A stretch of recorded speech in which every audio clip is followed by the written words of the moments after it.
Which is कह रहे हैं कि constitution must not do, constitution कहते हैं कि ऐसा कुछ भी नहीं करना चाहिए जो which is inconsistent with the provision of the constitution. Okay, constitution law refers to the rules.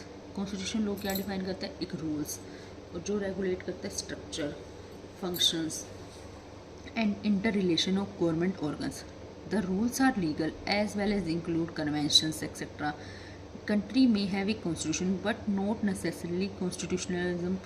Example, a country where dictator word is law can be said to have a constitution but not constitutionalism.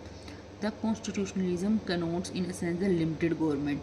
It is the antithesis of arbitrary power. हमारी constitution वो arbitrary power है, but constitution checks all as well as control the.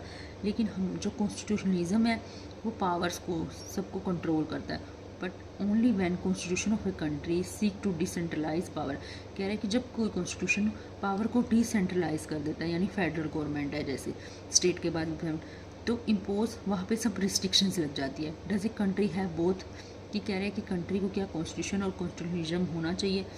No.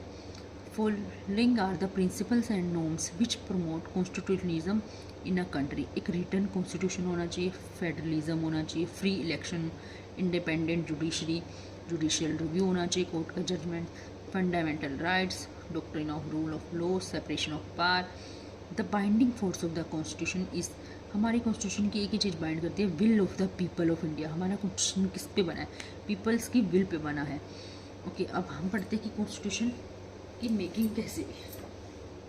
On 29 अगस्त 1947 एक drafting committee drafting committee बनी थी under the chairmanship of, ये तो सबको पता ही है किसकी चेयरमैनशिप में ड्राफ्टिंग कमेटी बनी थी, doctor Bhimrao Ambedkar. It from the, उन्होंने एक ड्राफ्ट बनाया कॉन्स्टिट्यूशन का under the which was put before the assembly, जो एक कॉन्स्टिट्यूट असेंबली के आगे रखा गया। Statutory sovereign body formed in 1946 by the British which got plenary powers to frame the constitution to suit the genius of the people of India. On 21 February 1914 draft constitution was thoroughly discuss. जो constitution का एक draft बना था वो discuss हुआ assembly में। Member of the constituent assembly propose, उन्होंने 7,635 amendment propose की एंड 2473 अमेंडमेंट्स रेजोल्यूशन बनाए व डिस्कस। उन्हें 7,635 अमेंडमेंट्स बनाई बट डिस्कस 2,473 अमेंडमेंट्स का resolution were discuss. Many provisions of the Government of India Act were in, कई provisions of Government of India Act 1935 were incorporate किया गया constitution में। एक ऑब्जेक्टिव रिजोल्यूशन बना, पंडित जवाहरलाल नेहरू ने बनाया था ऑब्जेक्टिव रिजोल्यूशन, जो हमारे कॉन्स्टिट्यूशन के ऑब्जेक्टिव्स को डिफाइन करता है। B N Rao was the constitutional adviser. उस टाइम पे कॉन्स्टिट्यूशन असेंबली के एडवाइज़र कौन थे? बी.एन. राव थे।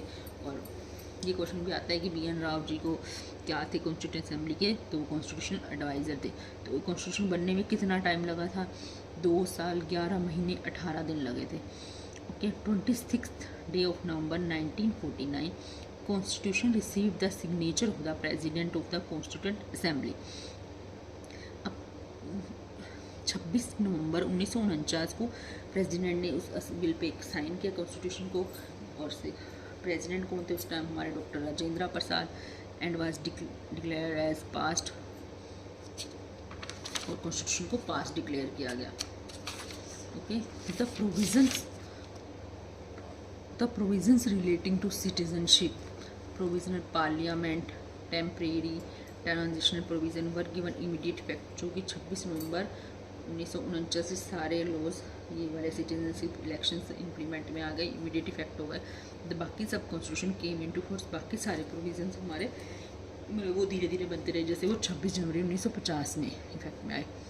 And the date is refer to as the date of, तो 26 जनवरी 1950 हमारी कॉन्स्टिट्यूशन की कमेंसमेंट डेट के नाम से जानी जाती है। ओके गाइस, आगे हम salient features of the constitution कल पढ़ेंगे। सो प्लीज़ बने रहिए और सब्सक्राइब करना मत भूलिएगा।